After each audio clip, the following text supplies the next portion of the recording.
Ya nos encontramos conectadas vía Zoom con Ángela León. Ella es coordinadora de Women for Global Fund. Muy buenos días, Ángela. Muchísimas gracias por estar conectada a esta hora aquí en La Primera Hora. Muy buenos días, muchísimas gracias por este espacio. Así es, bueno, quiero recoger el texto que ha publicado el diario El País la semana pasada. Es un texto escrito por nuestra colega Carolina Mela, que dice que Ecuador atraviesa una grave crisis sanitaria por cuenta de los al menos 1.115 casos de tuberculosis detectados en 12 cárceles del país. Más de la mitad de los casos, 567, se han registrado en la penitenciaría del Litoral en Guayaquil. ¿Ustedes qué información tienen sobre esta crisis de tuberculosis? Bueno, muchísimas gracias por el espacio en el día de hoy. Creo que hoy día tenemos que recordar justamente que también el 24 de marzo se conmemoraba el Día Mundial de la Tuberculosis y en razón de esto considerar que esta enfermedad sigue siendo una de las pandemias y epidemias más grandes en el mundo que enfrentar y Ecuador no está a salvo de esta. Justamente es una afectación grave a la salud y sabemos que hemos tenido información de diferentes fuentes, sobre todo de la crisis que existe actualmente en el sector de los centros de privación de libertad, sobre todo en la región costa, de un aumento inmesurado de los casos. Sin embargo, no existen datos oficiales del Ministerio de Salud Pública, no existen información desagregada sobre lo que está sucediendo en estas circunstancias y ese es el llamado a la acción que hacemos desde Women for Global Fund y desde la comunidad internacional y nacional para transparentar y conocer a ciencia cierta qué está sucediendo, cuáles son los datos y cuál es el plan de acción que presenta el Ministerio de Salud Pública y los actores gubernamentales. ¿Cuándo fue este pedido que ustedes han realizado o que se ha realizado de manera general para conseguir estos datos y saber exactamente cuáles son las cifras? Porque por supuesto, si tenemos cifras podemos actuar sobre la base de eso. ¿Cuándo fue que pidieron esta información y han recibido alguna respuesta?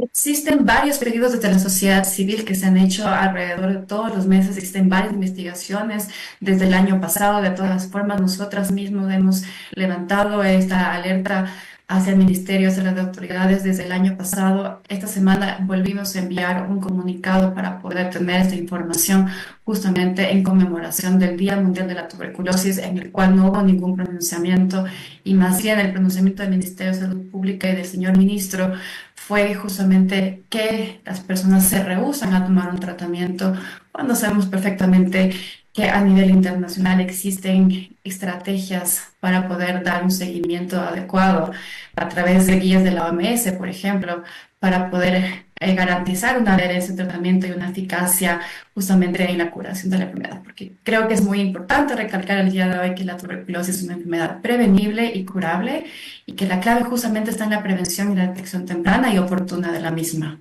Ujú.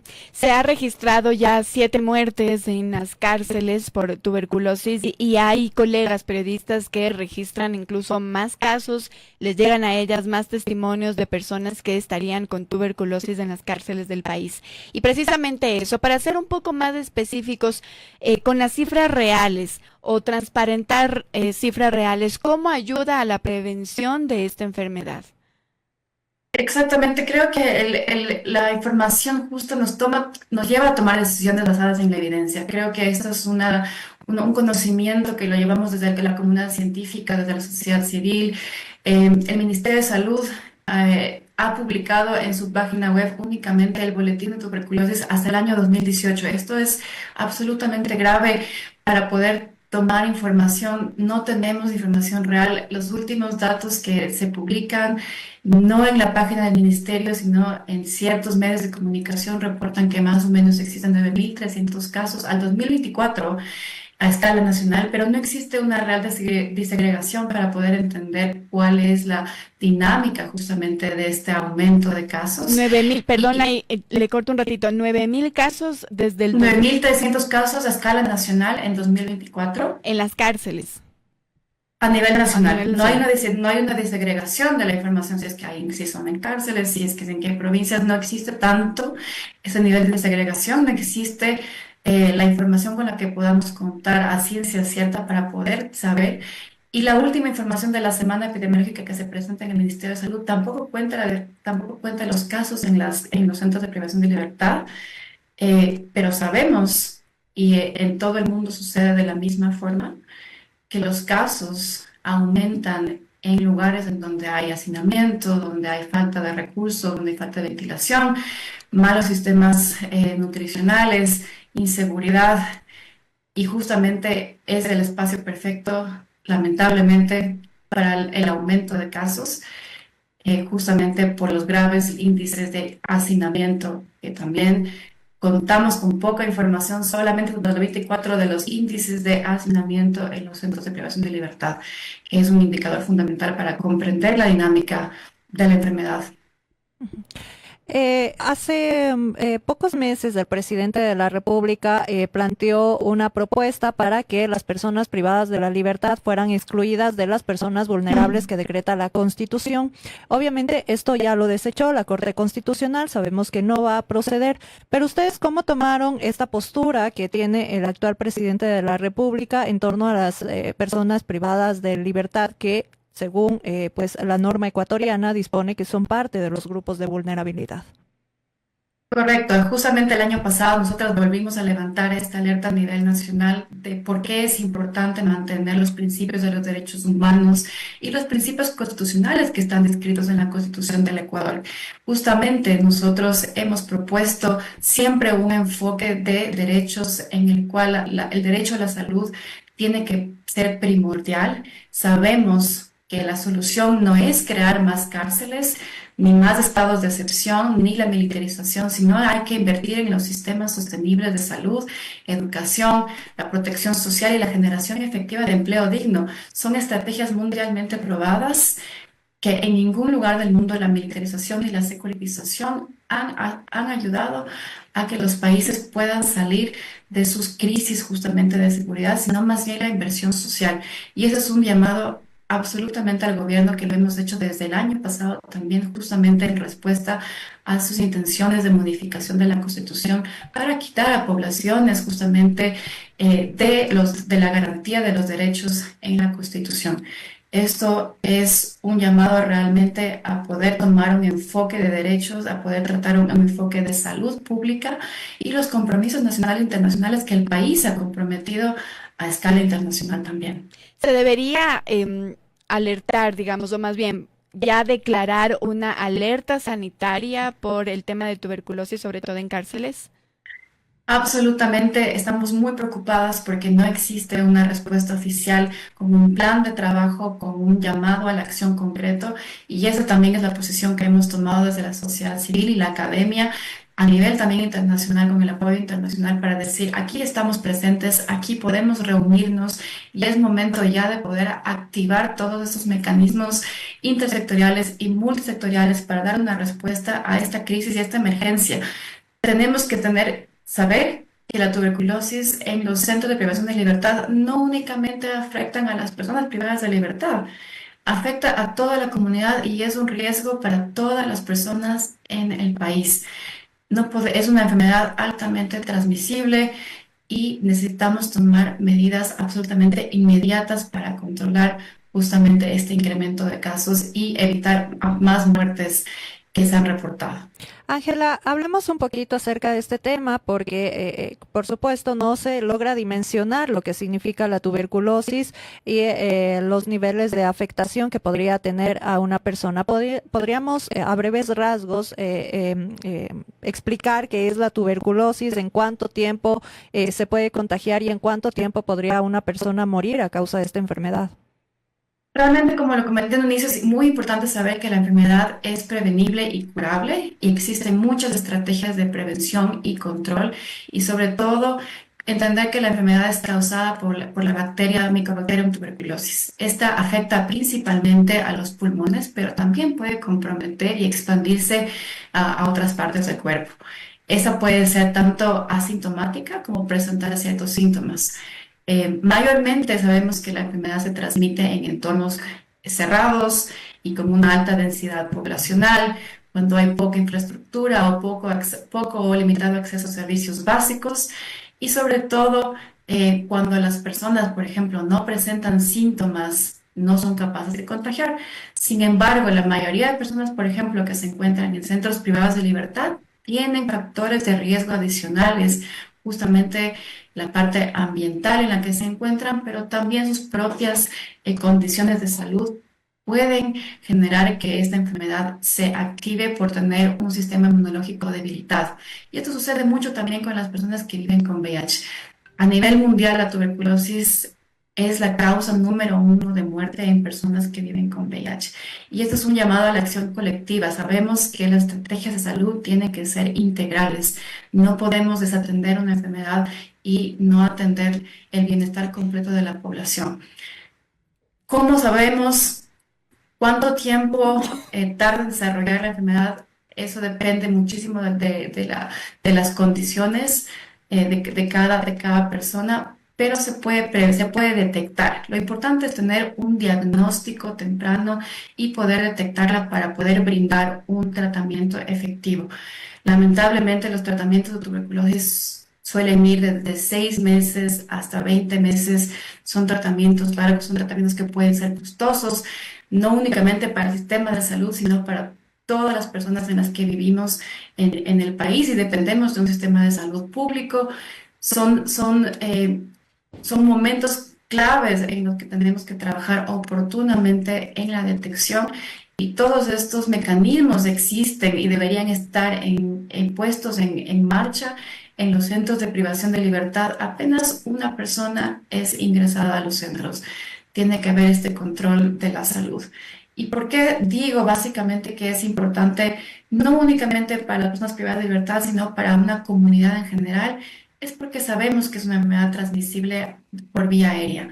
Es decir, que todas las personas que están en contacto y por ende no han tenido un aislamiento adecuado, estarían en riesgo de poder contraer la enfermedad. Es una enfermedad justamente que se transmite por gotículas, es decir, conversando en espacios abiertos, cuando se comparte un mismo espacio no ventilado apropiadamente. Tenemos la experiencia de COVID-19, sabemos cuáles son los mecanismos que podemos poner en marcha para poder realmente tomar acciones concretas y necesarias. Y lamentablemente esto no se ha garantizado en los centros de privación de libertad. Repito, el hacinamiento es absolutamente grave. No podemos tener centros de privación de libertad con índices de hasta 139% mayor a su ocupación real, sobre todo, por ejemplo, en las prisiones de la región costa. Es un llamado a la acción urgente al Ministerio de Salud y las autoridades para detener esta crisis que empieza aquí, pero afecta a todos como comunidad.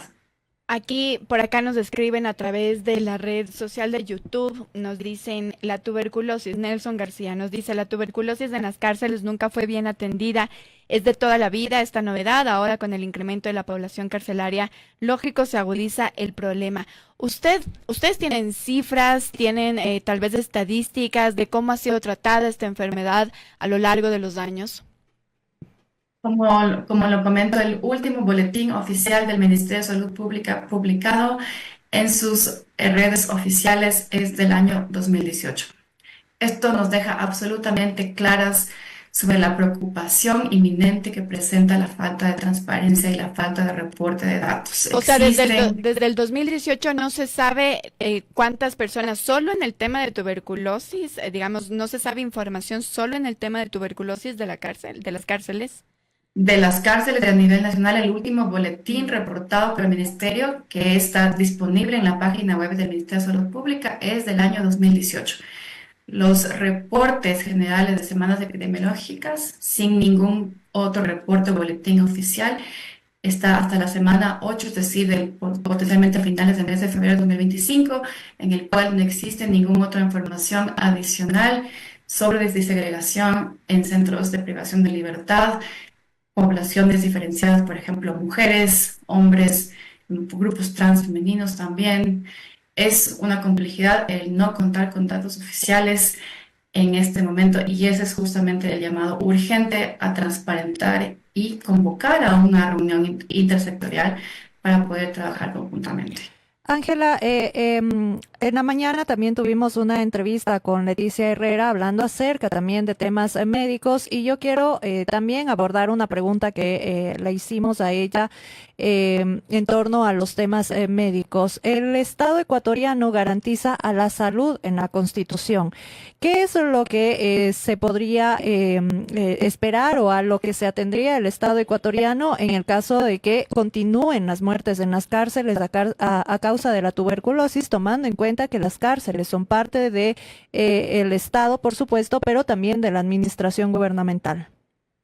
Sí, correcto. Nosotros entendemos que los principios constitucionales no pueden ser quebrantados. Es una garantía el tener el mayor acceso posible a la salud física y mental, y eso incluye tratamientos para las personas, inclusive las personas privadas de libertad que están priorizadas dentro de nuestra Constitución como población clave y vulnerable que necesitan justamente mayor acceso a estos servicios. Eso es es un derecho constitucional. Adicionalmente, a nivel internacional, el Estado ecuatoriano se ha comprometido a poder terminar justamente con la tuberculosis como un problema de salud pública, tanto en el Objetivo de Desarrollo Sostenible a 2020-30, todas las estrategias internacionales, el Ecuador se ha comprometido también a poner estrategias de puesta en marcha para controlar y prevenir la tuberculosis, y es una responsabilidad ética, es un compromiso moral con toda la población. Nuevamente, las acciones que se pueden tomar y están basadas en romper justamente los principios de derechos humanos, y esto es una acción que también se la está vigilando desde el Comité de Derechos Humanos con quienes estamos nosotros en contacto. Las poblaciones tienen que seguir justamente este camino para poder garantizar su acceso al derecho a la salud, y en el caso de que no sea garantizado y se sigan aumentando las muertes, tenemos que ser más enfáticos en cuáles serían las consecuencias justamente para el Estado ecuatoriano al violar y quebrantar un principio de garantía del derecho a la salud.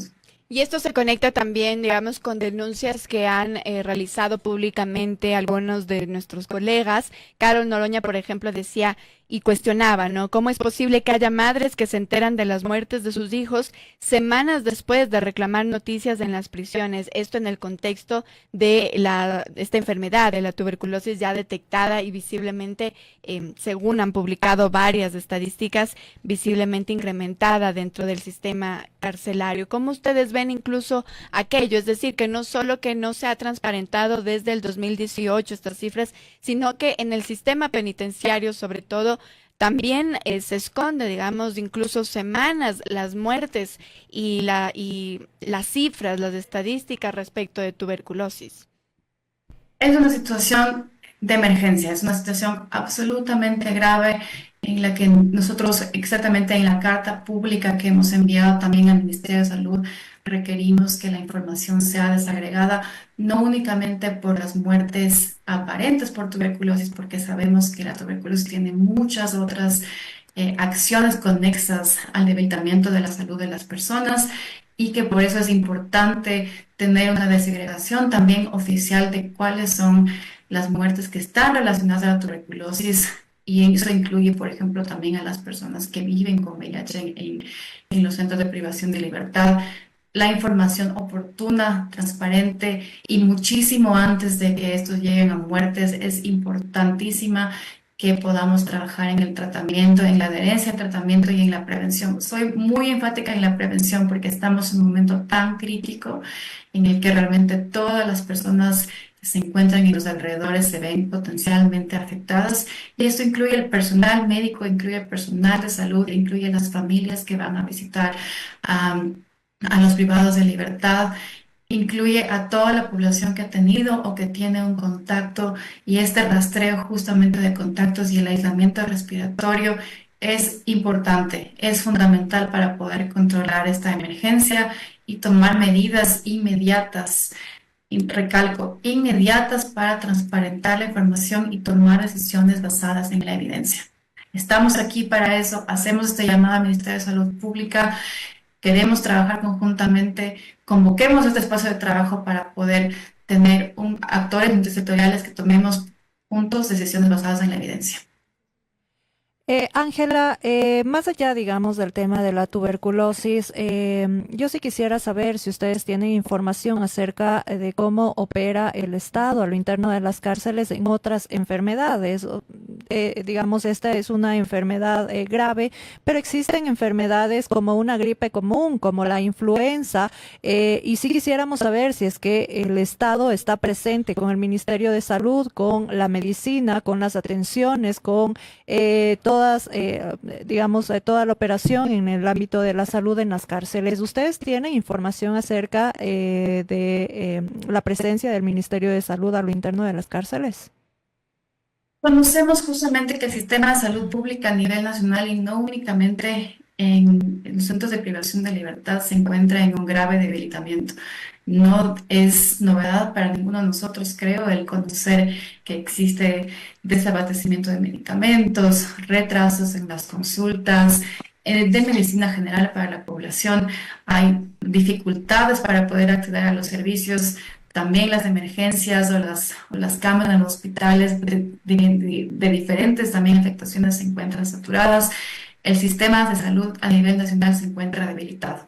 Esto se refleja justamente en estos incrementos de casos de tuberculosis y otras enfermedades, porque también lo vimos cuando sucedió con COVID-19, cómo todo el sistema estaba afectado realmente desde la base, desde la desinversión en salud que se ha propuesto en los últimos años, sobre todo al no considerar que las poblaciones más vulnerables y las poblaciones más empobrecidas son las que más necesitan de un sistema de salud real que entregue todos los servicios, tanto de prevención, promoción de salud, tratamientos necesarios.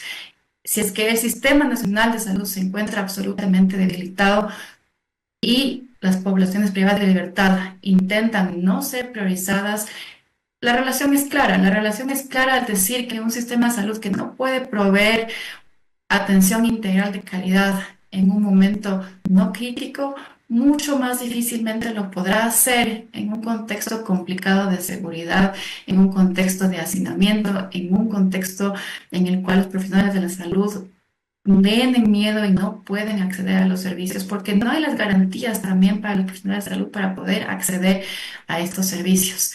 No existe la coordinación interministerial para poder coordinar los espacios y permitir que los servicios de salud puedan ser entregados a las personas privadas de libertad y en general los servicios de salud a nivel nacional se encuentran debilitados. Esta es la consecuencia de desinvertir en el ámbito social y no poner de primera lo que es relevante para nosotros como población, que es la salud tanto física y mental.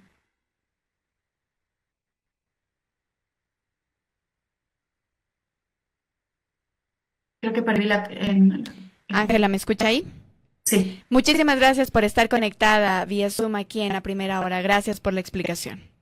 Muchísimas gracias a ustedes y esperemos que podamos tener resultados positivos en los siguientes días.